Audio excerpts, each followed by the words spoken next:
Alors ça nous fait toujours plaisir de voir des membres du gouvernement se prendre des petites fessées, notamment quand c'est Gérald Darmanin, parce que Gérald Darmanin il est assez insupportable, et il s'est pris une petite fessée sur les grandes gueules, et là on remercie les grandes gueules, d'habitude on se fout un petit peu d'eux, mais on a besoin de ça quand même de temps en temps, d'avoir avec nous la petite bourgeoisie, comme quoi la petite bourgeoisie peut, dans des cas exceptionnels, être objectivement notre allié. Et donc là, c'est Charles Consigny, l'ancien des Républicains, qui va s'opposer à Darmanin et le mettre en face de ses erreurs. Moi, j'ai lu le courrier que vous a adressé la contrôleure générale des lieux de privation de liberté. C'est quand même assez édifiant ce qu'elle a vu. Elle témoigne notamment d'agents de police qui expliquent avoir eu pour consigne et ordre hiérarchique d'interpeller sans distinction des individus se trouvant à Paris. Ils ne sont pas en capacité de nous détailler le comportement du mis en cause à la présente procédure. Donc, il y a quand même là un soupçon qui est très grave, qui serait qu'en fait, à certains moments, on dit aux policiers, prenez-en au hasard, vous les placez en garde à vue, et puis on verra bien après sur la base de quels indices on pourra justifier ces gardes à vue. Ça c'est tellement vrai, ça c'est tellement passé, ça, c'est absolument vrai. Hein. Elle témoigne également d'agents... Vous comprenez que ce que vous dites, et je comprends ce que vous dites puisque c'est ce qu'elle dit, est très insultant pour les forces de l'ordre. Non, pas du tout. Je pense Ah non, pas du tout. Ce genre d'ordre. Alors, monsieur Darmanin essaie toujours de se mettre du côté des forces de l'ordre et tout, c'est abusé. Il leur fait faire n'importe quoi et puis après il dit oui mais c'est insultant de critiquer leur travail. Bah ouais mais bon, c'est eux, ils appliquent les ordres. Hein. Alors c'est pas forcément super bien d'appliquer les ordres quand ils sont un peu contre ta morale quoi, mais au fond ils appliquent les ordres et s'il n'y avait pas Darmanin au-dessus et qu'ils avaient un type qui était un petit peu moins autoritaire, ce serait peut-être mieux.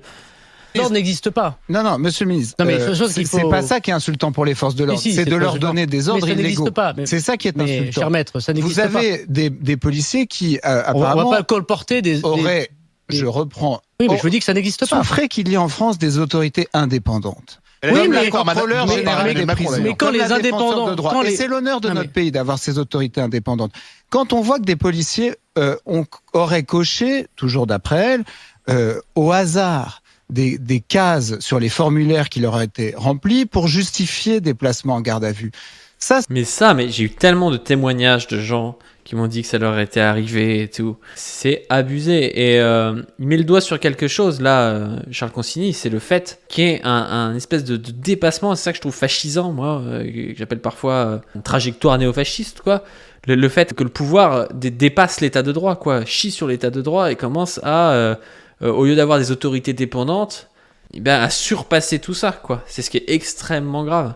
C'est ce qu'on appelle un faux en écriture publique. C'est un crime prévu par le code pénal et passible de la cour d'assises. Donc, je comprends l'exigence du maintien de l'ordre, mais franchement, moi, je trouve que c'est très inquiétant et pourtant, je suis pas pour le désordre. Cette espèce de glissement illibéral qu'on a connu sous Macron, parce qu'on n'attendait pas ça d'un jeune président. Super intéressant, le glissement illibéral, parce que les vrais libéraux, au moins, ils ont l'avantage d'être quand même relativement progressistes sur le droit.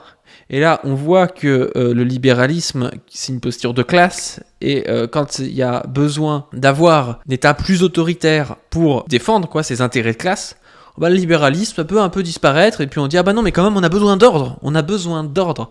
Et là, c'est ce que fait Darmanin, quoi.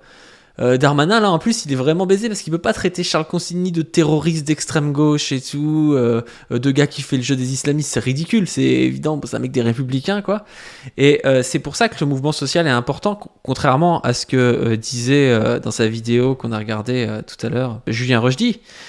C'est que ça a permis cette dissension dans la bourgeoisie. Là, vous voyez, Darmanin, Consigny. Vous m'auriez mis ça il y a 1 ou 2 ans, je vous aurais dit... c'est les mêmes personnes, c'est à peu près la même chose. Darmanin et Consigny, c'est pas très très très éloigné. Mais pourtant, il y a une radicalisation de la Macronie et il y a une autre bourgeoisie qui est pas d'accord. Et du coup, ça crée une désunion dans la bourgeoisie, là où nous, il y a quand même une union relative des classes populaires entre elles avec une bourgeoisie progressiste. Et ça nous donne de la force et eux, ça les affaiblit parce qu'ils sont plus alliés. C'est très très intéressant à voir, je trouve. Il y avait un autre extrait de Darmanin où il parlait justement de vouloir renforcer l'autoritarisme et puis la sécurité, là, son obsession. Et il parlait des gardes à vue abusives. Aujourd'hui, les policiers et les gendarmes, le ministre de l'Intérieur, les préfets font avec la loi qu'on leur donne. C'est normal, ils appliquent les règles de la République. Justement, ils ne font pas autre chose qu'appliquer les règles de la République. Et les règles de la République, c'est un équilibre, donc c'est un débat démocratique très important entre les libertés individuelles et la sécurité collective. Ça a toujours été cette tension très importante. Moi, je pense personnellement qu'il faut évidemment revenir sur l'ouvrage avec la loi anti-casseurs qui a été proposée par M. Retailleau à l'époque. Qu'est-ce qui était bien dans cette loi alors ? C'est l'idée en fait d'appliquer aux manifestations ce que nous appliquons aux matchs de football. Quand vous avez des hooligans dont l'idée n'est pas de venir supporter un match de football, mais de bien de casser des personnes, de casser le bien public, aujourd'hui on interdit. Il y a des décisions judiciaires, des décisions administratives pour empêcher le hooligan que l'on connaît comme étant un hooligan de ne plus aller dans un stade de football. C'est un délire, c'est un énorme délire. En gros, le gars t'explique, on veut une nouvelle loi anti-casseurs pour appliquer ce qu'on applique hooligan à des manifestants. Alors qu'on a vu dans l'extrait d'avant, que des fois les manifestants ils étaient pris un peu au pif et foutus en prison et puis on leur mettait à charge un témoignage de flic qui était faux mais il fallait prouver qu'il soit faux du coup donc des fois il va se faire condamner pour rien. Et Darmanin t'explique oui on va empêcher des gens d'aller en manifestation. Déjà c'est pas comparable à un stade de foot, je veux dire ne pas aller dans un stade de foot de sa vie.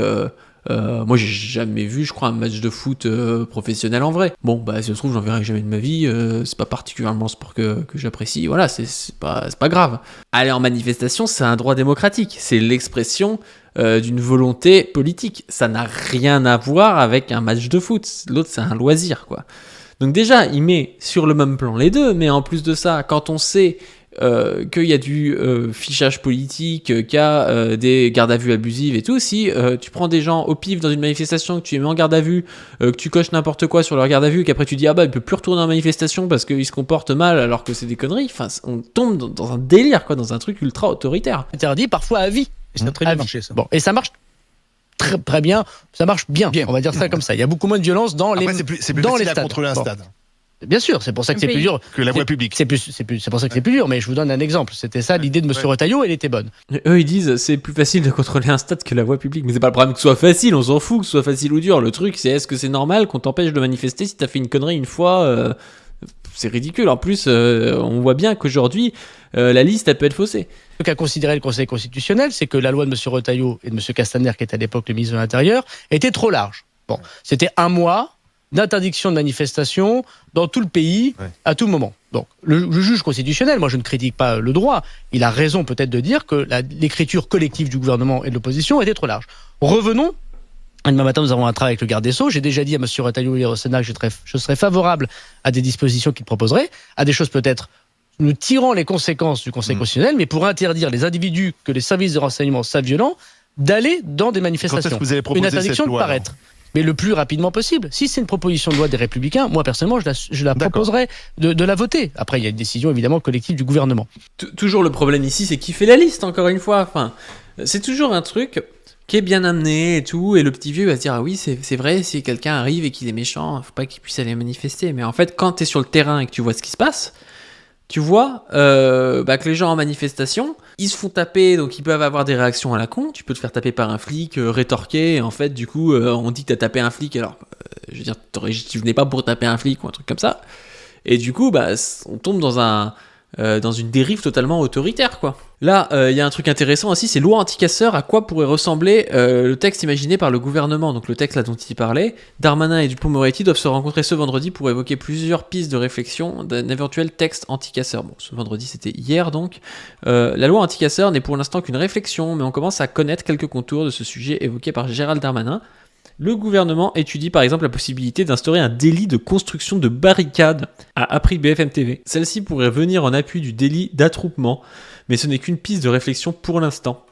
Et donc voilà, heureusement qu'on vit pas au Venezuela, parce que sinon on n'aurait plus le droit de manifester, on aurait des flics dans la rue, il y aurait une inflation de dingue. Heureusement qu'on ne vit pas au Venezuela, heureusement que Jean-Luc Mélenchon n'est pas passé au second tour, ça aurait été affreux.